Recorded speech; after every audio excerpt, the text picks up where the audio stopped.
भारत में एक ऐसा गांव है जिसके बारे में यह कहानी बहुत प्रचलित है कि जो भी शिव भक्त यहाँ आता है वो खाली हाथ नहीं लौटता।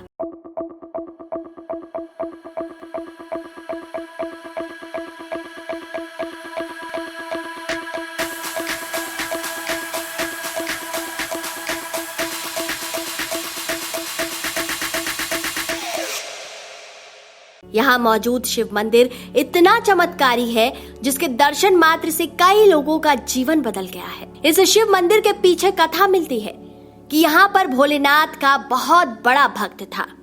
उसका नाम था माणिक शाह। पेशे से वह व्यापारी था, लेकिन हर पल हर क्षण वह मन ही मन भगवान शिव का नाम जपता रहता था। यही वजह थी कि भोलेनाथ उस पर अत्यंत प्रसन्न थे। एक पौराणिक कथा के अनुसार माणा गांव में रहने वाला माणिक शाह शिव भक्त एक बार व्यापार के लिए बाहर जा रहा था।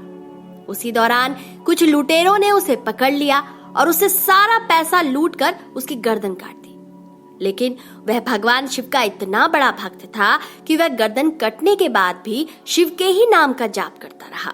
माणिक शाह की भक्ति को देखकर भोलेनाथ अत्यंत प्रसन्न हुए।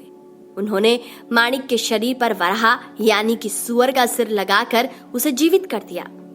इसके बाद उन्होंने यह भी वरदान दिया कि जो भी माणा गांव आएगा उसके सभी कष्ट दूर हो जाएंगे। साथ ही मां लक्ष्मी की कृपा हमेशा ही उस पर बनी रहेगी। सीमांत गांव माणा में आने से गरीबी और आर्थिक तंगी से सदा के लिए छुटकारा पाया जा सकता है।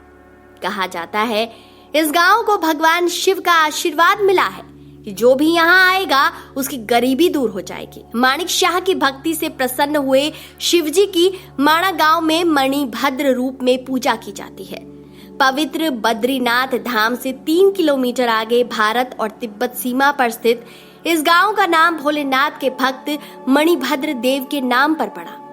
माणा आने वाले पर्यटक इस शिव मंदिर में दर्शन के लिए जरूर जाते हैं।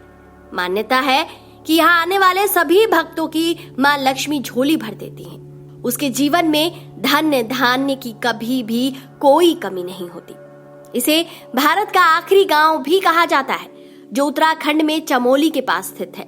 यहाँ कई सारी धार्मिक जगहें हैं जिनका सनातन धर्म में खासा महत्व है। शिव मंदिर के अलावा यहाँ पर वह गुफा भी है जहाँ पर महर्षि वेद व्यास ने भगवान गणेश को महाभारत सुनाई थी। इसी स्थान पर वेद व्यास जी ने 18 पुराण, ब्रह्म सूत्र और 4 वेदों की रचना की थी। कहा जाता है कि महाभारत के युद्ध के पश्चात पांडव द्रौपदी सहित इसी गांव से होकर स्वर्ग को जाने वाली स्वर्गारोहिणी सीढ़ी तक गए थे। इसके अतिरिक्त इस गांव को श्राप मुक्त करने वाले स्थान के नाम से भी जाना जाता है। ये भी कहा जाता है कि गुरुवार को मणिभद्र भगवान से धन संबंधी प्रार्थना करने से अगले बृहस्पतिवार तक धन की प्राप्ति हो जाती है। तो दोस्तों, क्या आप गए हैं कभी इस चमत्कारी गांव में?